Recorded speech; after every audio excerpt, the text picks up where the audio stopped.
I'm the Jaded Marketer. I promise, I do love what I do. I love marketing. I love coming up with creative campaigns and putting them into action. But at the same time, I feel like I'm taking crazy pills the longer I stay in the corporate world. I am jaded and a bit burnt out, but I am not hopeless. This podcast is a collection of my stories from my tenure as a marketer or current trends I'm seeing in the marketing world. This podcast is for those that feel like they're missing something and wondering if every meeting is just a joke. For those that don't buy into some of the corporate bullshit and just want to punch some colleagues in the throat. For those that just want to do their job, do it well, and enjoy it along the way, even if they're a bit jaded at this point. There's nothing that scares me quite as much as a CEO swinging by my desk and asking, "Why aren't we on TikTok?" I mean, you can swap out TikTok for any new social media channel, but you get my point. They then tell me that it's a hot new network. It is so hip and happening. Why aren't we posting on it? And then the truth comes out. Their child is telling them that we need to be on said channel. Oh, is your kid a CMO? Are we selling a product or service to kids like yours? I don't think so. We're not there because our target audience isn't there, and it'd be a waste of time, resources, and ultimately money to be on that channel where we get no engagement and where we're definitely not getting any sales. Just give what budget you'd give to the channel to me, please. I'd make better use of it than just pissing it away. The executive team is always breathing down our necks about how we spend our money and making sure we're efficient and doing the most to increase revenue and ROI. Yet they turn around and waste our time and limited budget by going after the new thing or jumping on some channel or trend that doesn't fit our business, but then still blame us when it fails. I need to channel my inner Emily Blunt and repeat the mantra of, "I love my job" in these moments. This boils down to a C-suite team not knowing what certain marketing activities are for. Actually, I'll widen that. Most colleagues not in marketing think they can offer solutions we just have not thought of yet. Everyone thinks they understand marketing. One of my favourites has always been the sales team saying, "We need to do a press release." What are we alerting the media about, I ask? "Oh, well, that we have this product." Is that newsworthy? And these Kool-Aid guzzlers say, yes, it is, when it is in fact not newsworthy. What they want is a landing page or a blog post, but they think a press release carries more weight. A press release is credible. And trust me, sales bro, it's really not. We see the same thing with putting together webinars, where it steadily becomes a sales pitch. That's not what people want. That's not what webinars are for. To quote an episode of Frasier, "A cat can have kittens in the oven, but that don't make 'em biscuits." But so many colleagues want marketing to bend the rules and make a channel or tactic do something it's not made for. It's just one little press release, they'll counter. It's just a webinar, they'll say. No, it's just tiny little cuts to our reputation and branding. It's garbage. Just because you want it doesn't mean our customers or prospects do. You are wasting my time that could be spent on real campaigns that will drive real impact. Some of my favourite marketing time wasters include, "Let's copy cool company name." First, let's not. Second, they're not even in our industry. We don't have the same target audience. What works for them won't necessarily work for us. Trust me, I'm dying to try new ideas, but then it hits the CMO's desk and they're worried the CEO won't want to take a risk and shut it down, so we have to work out of the same playbook. But we already have creative ideas that are data-backed.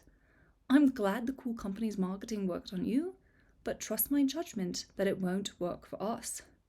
And don't you dare go above my head and act all buddy-buddy with the CEO just so I can be thrown under the bus when the campaign does nothing for us or makes us look like we're just copycats. Let's copy our number one competitor. Again, let's not. We need to differentiate our brand. Why would our customers choose us when we're just copying everybody else? How does that prove that our brand is different or might be a better fit for certain customers?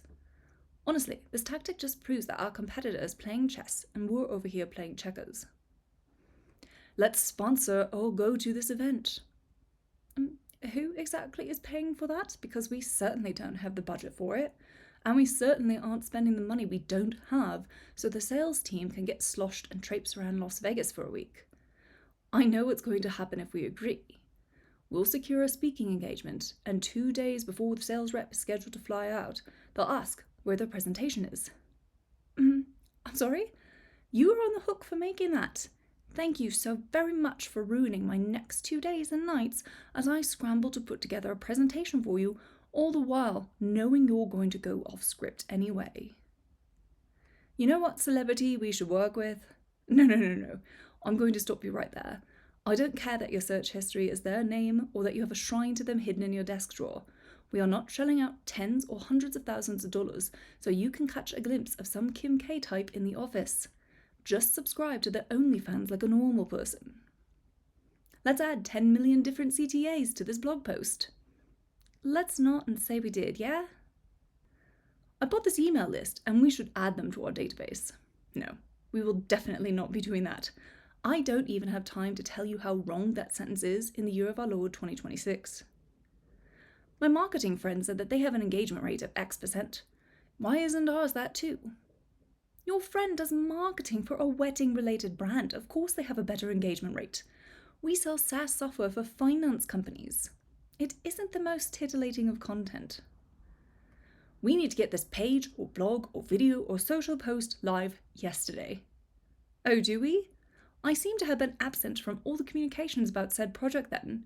This is the first I'm hearing of something that is apparently supremely important. Let me be clear. Your lack of planning does not constitute an emergency on my end. Executives who ask, why don't I get to review this? Do you want the honest answer? Because your feedback is useless. You make every single project 10 times harder and slower than it should be. Trust that we looped in the right people to review it before it went live. Let's send out a press release. I already talked about this one, but seriously, why do so many people think a press release is the end-all be-all communications tactic? Why in the ever-loving fuck would a giant publication or the public care that we release this new feature that barely works? How about we actually keep that kind of quiet? Can I do a LinkedIn Live? No, because I do not trust you to not say something stupid or make promises our company cannot keep. We will not release a video with you in it unless it's been pre-recorded and edited. Are you even aware that every other word out of your mouth is Trust me, I count every time you speak in a team meeting. Nobody wants to listen to that. I have a great idea for a webinar. You do not. You took product marketing's talk track and put it into a slide deck. That does not a webinar make. You cannot hijack our webinars to do your sales pitch. We need more visibility into our campaign's performance. This one is actually fair. We should be reporting on performance. But it often means I have to spend so much time compiling data and building a report and providing commentary that the exec team ignores and doesn't bother looking at. If you ask me to spend my time creating detailed reports, you better spend time reviewing them. Basically, other colleagues, please let us do our jobs. I don't tell you how to code, how to do finance, or introduce some stupid HR benefit that no one is going to use and actively makes fun of in private Slack channels. We know what we're doing, and we don't want to be held responsible when one of these time wasters inevitably fails. It's so much easier to just say no. This is marketing, not improv. We don't always have to say yes and, especially when your ideas are shit. Toodaloo, my fellow jaded marketers.